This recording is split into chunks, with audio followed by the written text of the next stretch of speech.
Oke, assalamualaikum warahmatullahi wabarakatuh. Selamat pagi anak-anakku semua yang paket A, paket B, dan paket C. Pada pagi hari ini, hari Sabtu, kita fokus kepada paket A dan paket B. Alhamdulillah anak-anakku pagi ini yang kelas 9 sudah ada hadir. Yang Bapak akan mengajarkan pada pagi hari ini adalah paket B, yaitu kelas berapa? Kelas 9. Jadi anak-anak Bapak semua yang di rumah dimanapun berada, di pondok dan tempat bekerja yang tidak bisa hadir pada pagi hari ini, cermati, dengarkan, pahami apa yang Bapak jelaskan pada pagi hari ini, ya. Nah, pada pagi hari ini kita belajar yaitu tentang mata pelajaran IPS, ya, ya. IPS yaitu paket B kelas 9. Nah, paket B kelas 9 kita memahami unit 1, ya, ini unit 1, yaitu pemberian Tuhan untuk Indonesia. Berbicara tentang pemberian Tuhan untuk Indonesia, berarti kita lihat dulu di sini potensi sumber lokasi secara geografis. Coba bacakan. Potensi sumber lokasi secara geografis. Ya. Letak geografis Indonesia sangat Kencang dikit. sangat strategis. Ya. Itu terletak di antara dua samudra dan dua benua. Dua samudra dan dua benua, ya. Jadi Indonesia jika dilihat secara geografisnya, Indonesia terletak di antara Samudra Pasifik dan Samudra India.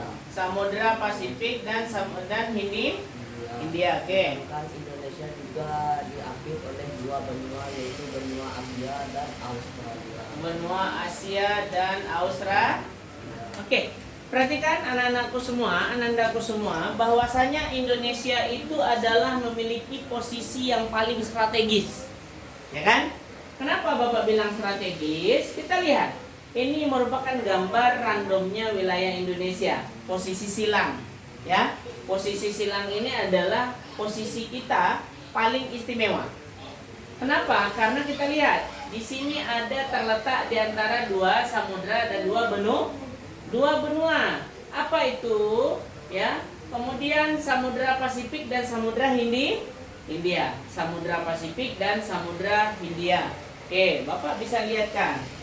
Ya, Samudra Pasifik dan Samudra Hindia. Ini kita lihat secara, nah nih, karena Bapak juga bawa. Nah, anak-anak Bapak boleh lihat. Nanti kita lihatkan juga di sini. Nah, Samudra Pasifik dan Samudra Hindia. Oke, Indonesia di mana posisinya? Ini Indonesia nih. Yang kuning ini Indonesia. Ya, yang kuning Indonesia. Di sini ada Samudra Pasifik, ada Samudra Hindia. Nih. Ini Samudra Hindia, di sini Samudra Pasifik. Kita di tengah-tengah. Jadi posisi kita paling strategis. Ya. Nih. Kemudian kita melihat, sedangkan Indonesia diapit oleh dua benua, yaitu benua Asia dan Australia. Nah, ini dia, benua Asia dan Australia. Mana nih tadi? Nih. Nah, ini benua Australia. Yang di atas benua Asia. Nah, kita dijepit kiri kanan depan belakang, dijepit oleh sesuatu yang paling istimewa, ya. Tuh, ini secara atlas yang Bapak liatin, ya, nak, ya. Pak, apakah kita belajar ini harus melihat atlas? Iya. Tujuan atlas ini biar kita tahu posisinya di mana. Kemudian pas atau tidak, strategis atau tidak, ya. Nah, kemudian kita melihat lagi benua Asia dan Australia. Sebenarnya posisi Indonesia sangat strategis, yaitu berkaitan dengan perekonomian. Nah, ketika berbicara perekonomian berarti kita melihat pendapatan. Oke. Lanjut.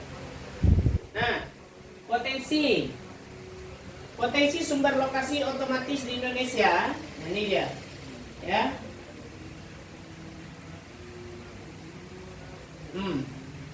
Ini terlalu jauh, kita ambil di sini.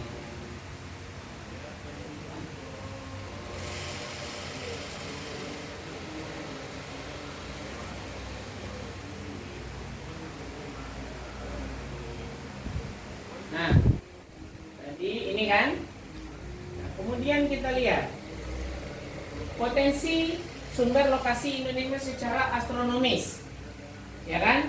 Secara astronomis Indonesia terletak di 6 lintang utara, kemudian 11 lintang selatan. Kemudian juga di antara 90 derajat bujur timur, kemudian 141 bujur timur. Dilihat dari letak astronomisnya, Indonesia terletak di kawasan iklim tropis. Tropis itu apa, Nak? Yang cuacanya tidak bisa ditebak. Kapan hujan, ya kan? Kapan panas, kapan angin, kapan badai, kapan musim gugur. Yang ada di Indonesia adalah musim salju, ya kan? Atau musim es. Nih. Nah, karena Indonesia memiliki iklim tropis, maka Indonesia hanya memiliki 2 musim, yaitu kemarau dan hujan. Ini dia, musim kemarau dan hujan. Ya, hampir setiap tahunnya Indonesia selalu disinari oleh matahari yang dianugerahi oleh keadaan alam yang luar biasa. Nah, curah hujan di Indonesia juga berbeda-beda yang membuat tanah menjadi sangat subur. Nah, contoh ketika terjadi banjir. Namamu siapa tadi? Gilang. Nah, Gilang, kalau terjadi banjir di Indonesia, kira-kira bekas banjir itu, ya kan ada lumpur-lumpurnya tuh, itu bisa menyebabkan kesuburan atau tidak? Bisa, karena bekas banjir itu membawa humus yang menyebabkan kesuburan tanah. Nah, ini dia, ya. Kemudian kita melihat, nih Indonesia, ya. Ini kita melihat garisnya Indonesia. Ini pulau Sumatera, ini pulau Kalimantan, ini pulau Jawa, ini Bali, ini Sulawesi, ini Papua. Di sini ada Sulawesi, ada Maluku, ya di sini ada Maluku nanti ya. Nah, kalau wilayah NTT di sini dia di bawah. Kalau Maluku di sini di atas. Ya. Nah, kemudian kita melihat, tadi kita lihat 95 derajat bujur timur, nih dia. Dia bujur timur, di sini lintang utara, kemudian lintang selatan. Ini 0 derajatnya, kita mulai dari 0, garis tengah. Ya kan? Nah, kemudian waktu Indonesia ini ada WIB, ada WITA, ya. Letak astronomis pembagian waktu Indonesia, potensi sumber seleksi secara geologis adalah suatu wilayah mengenai keadaan geologinya dilihat dari negara kita dapat dikategorikan menjadi 3 kepulauan daerah, yaitu Dangkalan Sunda, Sahul, kemudian Dangkalan Sunda ini menjadi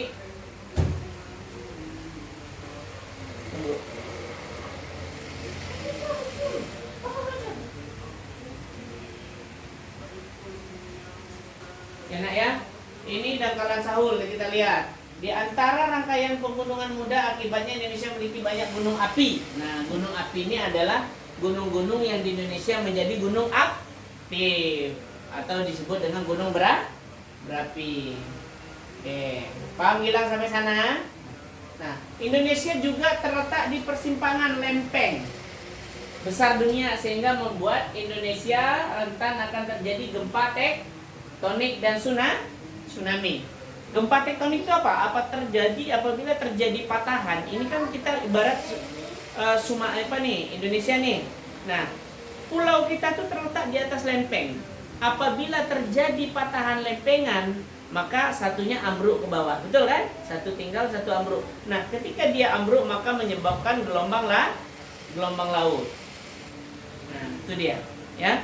Kalau gelombang laut terjadi patahan, maka tsunami akan datang. Di sana terjadi gempa. Karena terjadi patahan, ambruk dia ke bawah. Ya. Nah, itu yang menyebabkan perpatahan lempeng regional geologi Indonesia. Nah, ini dia. Ini peta Indonesia secara ketika kita melihat terjadinya gempa bumi. Nah, nih yang titik merah, kawasan titik merah ini adalah daerah-daerah yang rawan terhadap gempa bumi dan gunung berapi. Maaf Pak, Batam kenapa tidak? Karena Batam tidak berada di atas 2 lempeng. Ya, tidak di atas lempeng. Karena kalau Batam terjadi gempa, kita ini udah terjun dalam laut semua. Nah, itu uniknya Batam, ya. Kemudian, meningkatkan konektivitas nasional dengan menghubungkan berbagai wilayah di Indonesia. Nah, gampang karena wilayah kita tadi letaknya strategis, memanfaatkan potensi sumber daya alam karena kita memiliki kekayaan alam yang begitu besar sehingga apa yang kita inginkan ada, hasil buminya besar, ya kan? Baik itu emas, baik itu minyak bumi, ya, apapun di Indonesia yang sifatnya untuk kekayaan alam banyak. Nah, kalau hasil perkebunan jangan ditanya, paling banyak lagi, belum lagi batu baranya, ya kan? Nah, kemudian memanfaatkan, meningkatkan kemampuan iptek. Apa itu iptek?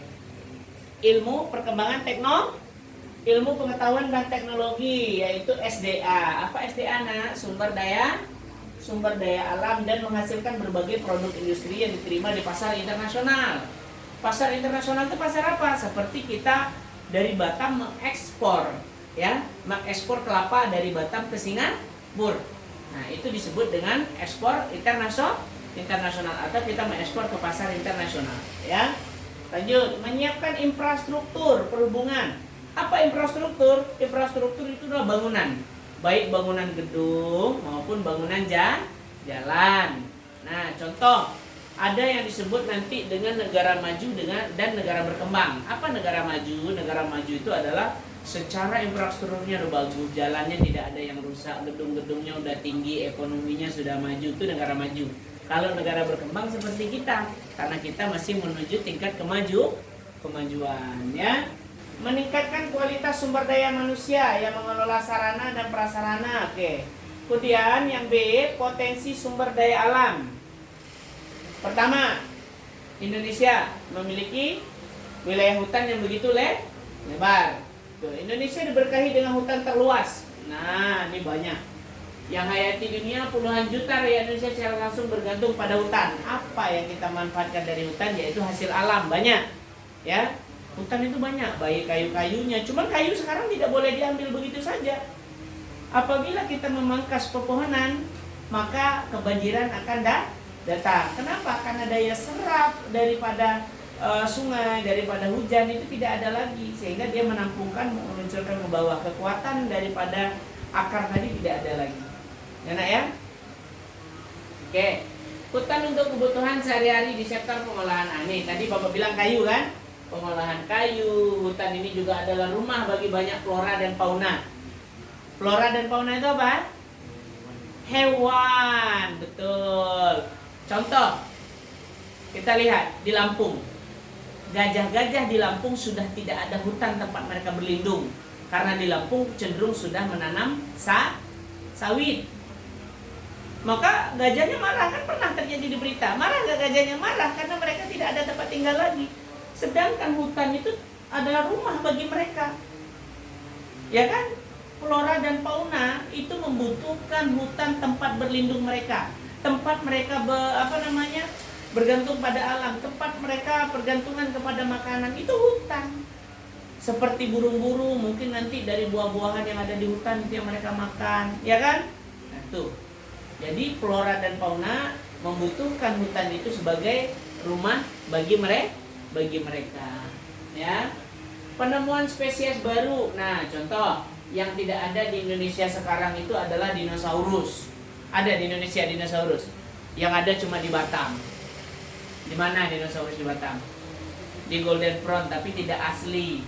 Itu replika atau rekayasa. Nah, itu dinosaurus yang ada di Golden Front itu cuma sekedar replika saja. Gambaran bagi anak-anak bahwasanya di Indonesia dulu pernah ada, tapi sekarang sudah tidak ada lagi. Ya, oke, itu gambaran bagi anak-anak Bapak. Kemudian harga kayu nih, contoh hutan. Ini gambar hutannya. Nah, kayu-kayu yang seperti ini, yang lurus seperti ini punya nilai jual yang tinggi. Ya. Kayu meranti, contoh meranti, keruing, agatis dihasilkan di Sulawesi, Papua, dan Kalimantan. Itu harga kayunya mahal. Kemudian kayu jati. Jati itu adalah kalau kita melihat rumah orang kaya, pasti kursinya dari kayu jati yang diukir-ukir bagus itu kan, warna coklat. Pernah Gilang lihat? Nah, Bapak rasa anak-anak Bapak di rumah juga pasti pernah melihat kayu-kayu seperti ini. Ya. Rotan. Nah, ini kita melihat kursi dari rotan, ya kan? Nah, kemudian tikar dari rotan, untuk ikat-ikat juga dari rotan. Maka kalau ada bahasa pepatah, tidak ada rotan akar pun akar pun jadi. Kayu cendana di NTT, kayu akasia, rasmala dihasilkan di Jawa Barat. Ya.